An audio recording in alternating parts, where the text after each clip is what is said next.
What does a human being need to survive on planet Earth? If we go back to the basics, humans need water to drink, food to eat, air to breathe, and shelter to inhabit. These are all necessary resources that we have a right to access in order to live a healthy life. But sometimes there's not enough for everyone to get what they need. Perhaps there are unfair barriers preventing everyone from getting the same quality resources. Other times, these resources are available, but they're unhealthy because they've been polluted. These are all reasons why humans need environmental justice, because it provides health, safety, and equity without having to deprive others of the same needs. Environmental justice can ensure human survival, but just as importantly, a person's well-being. The Environmental Protection Agency defines environmental justice as the fair treatment and meaningful involvement of all people, regardless of race, color, national origin, or income, with respect to the development, implementation, and enforcement of environmental laws, regulations, and policies.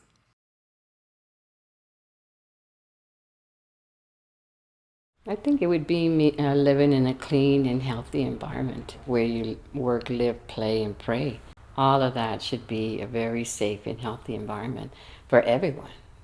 Protecting vulnerable population, vulnerable people, access to clean water, clean air, and green spaces for everybody who lives here in this city, regardless of their ethnicity or income. Like being a good neighbor, ultimately is what it comes down to, not just the other humans or people that we live with, but also being a good neighbor to our waterways and being a good neighbor to the other plants and animals that inhabit our environment, making sure that the impact I have doesn't displace or harm them unnecessarily.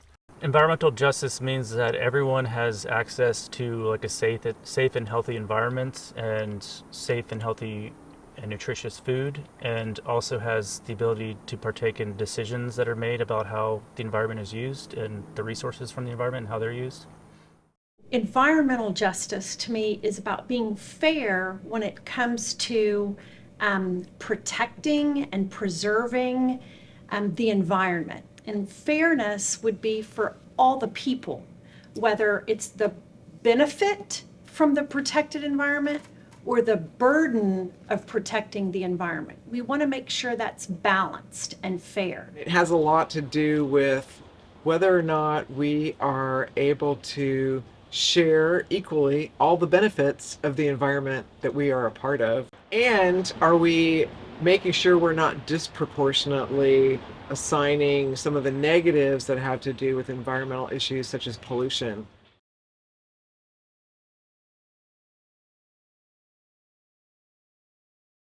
Pollution is the introduction of harmful materials into the environment. These harmful materials are called pollutants, and they are dangerous for our soils, natural water systems, plant and animal life, and they are dangerous to ourselves. So behind me is a landfill cap from the Grove landfill. In the 60s, they rented this property. The city rented this property in order to truck in municipal waste. The city of Austin took advantage of the fact that this was a poor community of color and literally just trucked in trash out here and was burning it in this field behind me.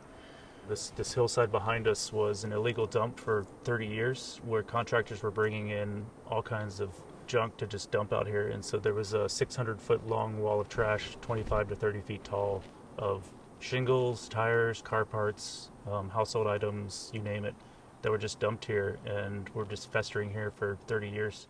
Most of the water that enters the preserve comes from upstream, so it has to pass through neighbors' property as well, and that brings sediment, or it could bring sediment and other pollutants into Wild Basin, but it almost always most definitely brings trash and debris. Pollution doesn't see boundaries. It doesn't say we're going to stop here in this community. You know, it continues. It goes, it emits, it goes into the air, it goes into the water, you know, all these things that everybody partakes, right?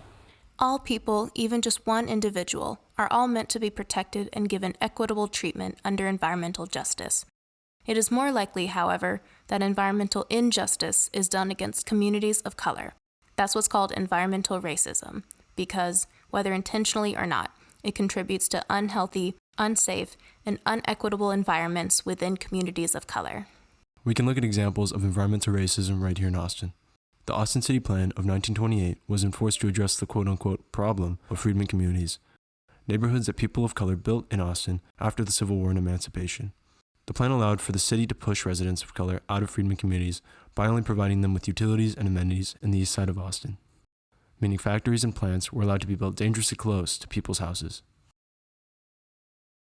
These polluting industries were in our communities, and some of them were right across the street from elementary schools and in residential areas.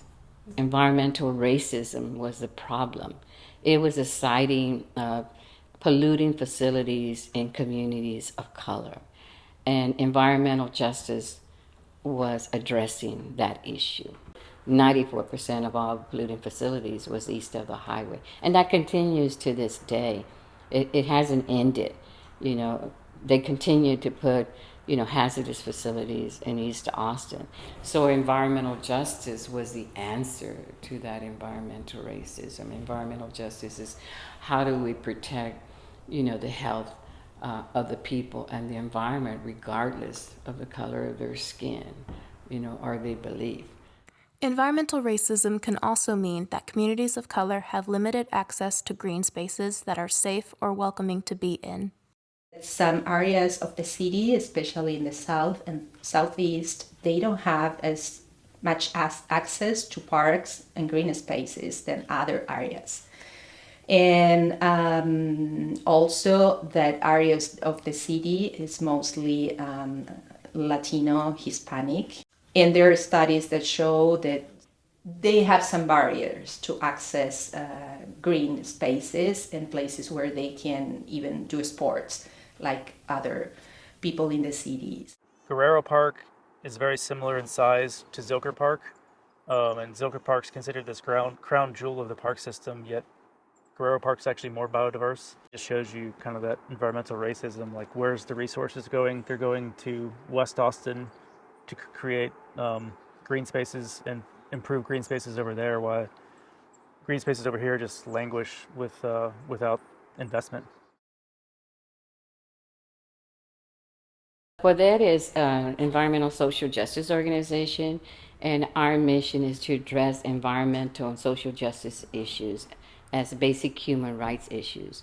And together we look at action, advocacy, and education in addressing those issues. People were saying there was a lot of polluting facilities in their communities. There was a lot of industrial traffic in their community. There was a lot of noise in their community. There was a lot of polluting air emissions in their community. So we'd have to look at what was the source of those polluting facilities. And basically Poder would take on the research. So Arosha USA, it's part of a community of Christian organizations. It's an international community working in biodiversity conservation. We seek to protect vulnerable habitat, species, and communities. We serve the Hispanic community, particularly those families who have language barriers. And the other initiative that started this year is called Picnics en el Arroyo. What we've been seeing in the picnics, Hispanic Latino families that have language barriers and that don't feel they have the same access that other groups of people to green spaces. They might not always feel welcome when they go to certain parks or certain areas of the city. So our mission is to protect, reclaim, and connect communities to neglected or damaged remnants of the urban wilderness. And so we do that through regenerative land stewardship. We work to improve the water quality of the preserve here. And we also work with lots of volunteers. So we work with the community to empower people to have the resources and access to help work on improving our environment. With all our volunteers, since 2016, we've picked up over 2,600 bags of trash from this watershed alone, and that's after cleaning up the landfill. With the climate equity plan, with environmental justices, in every one of the recommendations, we try to think about how people of color and our BIPOC community will be positively impacted by some of those changes. Travis County is responsible for things like clean air, clean water in our part of Texas. And so as a county commissioner, I'm looking at ways to protect water sources, to make sure that all people have not only clean drinking water, but open spaces to run and play in, to get outside. We want all communities to be healthy and to be safe.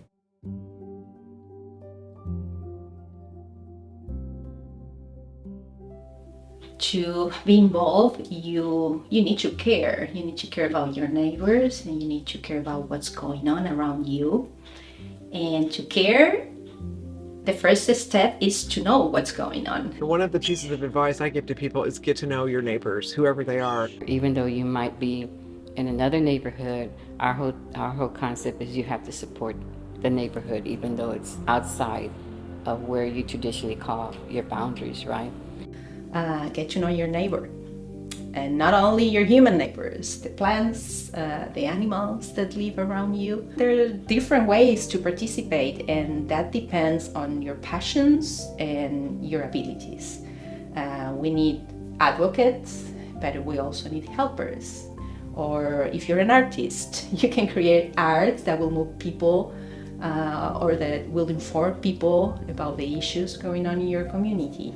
I would advise people to find organizations that inspire them and start off by volunteering with them and investing your time and just helping communities that are actually working to make a change to accomplish that goal. You want to make sure that there's policies that are fair and that across the community people are, benefiting from the policy, but also the way we've designed policy, that no one neighborhood or group is having to bear the burden of that policy. I think that students can really get involved in the issue of environmental justice by working together and visiting communities themselves. And only when you go to visit other places will you find out that it's not the same. Only that way do you know that there's an injustice happening unless you visit someone from another environment in another area. And when you work in the field of conservation or climate action, you start to seeing all these areas where injustices are happening, whether it is to the environment itself because we are degrading the environment, or because people are suffering as a consequence of environmental degradation or unjust decisions or policies. The environment is nature kind and humankind interwoven, interlocked, and you really can't separate them. I would advise you to recognize your collective power as a young generation. It is possible to build the world you want to see, but it takes actual effort. As you are growing up and studying in Austin, you need to challenge the local leaders to make sure they're doing the right thing, and then become that leader who does the right thing.